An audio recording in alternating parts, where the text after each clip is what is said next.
বছর একটু দেরি হয়ে গেছে, but better late than never. আমরা জব্বরের বলি খেলা যারা আয়োজন করেন ওনারা আপনারা দেখতে পাচ্ছেন আমাদের সঙ্গে আছেন। ওনাদের সঙ্গে কালকে রাতে আমাদের মিটিং হয়েছে, এর আগেও আমাদের যোগাযোগ হয়েছে। আগামী বছর থেকে জব্বরের বলি খেলা আয়োজনের সঙ্গে যারা যারা আছেন তারা তো থাকবেনই, তার সঙ্গে সংস্কৃতি মন্ত্রণালয় যুক্ত হবে, কয়েকটা ফর্মে কাজ করবে। পুরস্কার দেওয়ার ক্ষেত্রে এটার কালচারাল সিগনিফিকেন্স আরো কি করে অ্যাম্প্লিফাই করা যায় সেটার ক্ষেত্রে এটা আমরা ওনাদের সঙ্গে আমাদের মিনিস্ট্রি সামনে কি বলে অ্যাকশন প্ল্যান গুলো তৈরি করবে।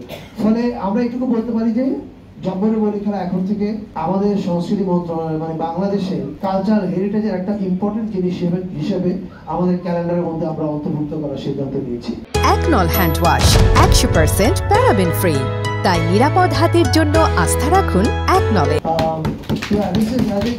এটা আরো অনেক আগে হওয়া উচিত ছিল। একই সঙ্গে সাম্পান বাইচ এটা নতুন শুরু হলো, হয়তো 18-19 বছর হয়েছে, কিন্তু সাম্পান 1000 বছরের চিটাগাংয়ের জন্য, এবং এই সাম্পান বাইচের সঙ্গে সংস্কৃতি মন্ত্রণালয় যুক্ত হচ্ছে। আগামী বছর থেকে এর আয়োজনে জব্বরের বলি খেলার সঙ্গে যেমন আমরা যুক্ত হচ্ছি, এটার সঙ্গে আমরা যুক্ত হব। এটাও আমাদের আমরা যে এখন ক্যালেন্ডার তৈরি করছি, আমাদের কালচার হেরিটেজ ফেস্টিভ্যাল এগুলোর একটা ক্যালেন্ডার চলছে, সেই ক্যালেন্ডারের মধ্যে এই দুটো ইম্পর্টেন্ট এন্ট্রি হিসেবে অন্তর্ভুক্ত হচ্ছে। এটা আমরা এখান থেকেই ঘোষণা করছি। আর চিটাগাং দিয়ে শুরু হলো, কিন্তু এই কাজটা শুধু চিটাগাংয়ে হবে তা না, সারা দেশে সব জায়গাতেই একটু আগে আমি যেমন বলেছি তালিকার কাজ শুরু হয়েছে।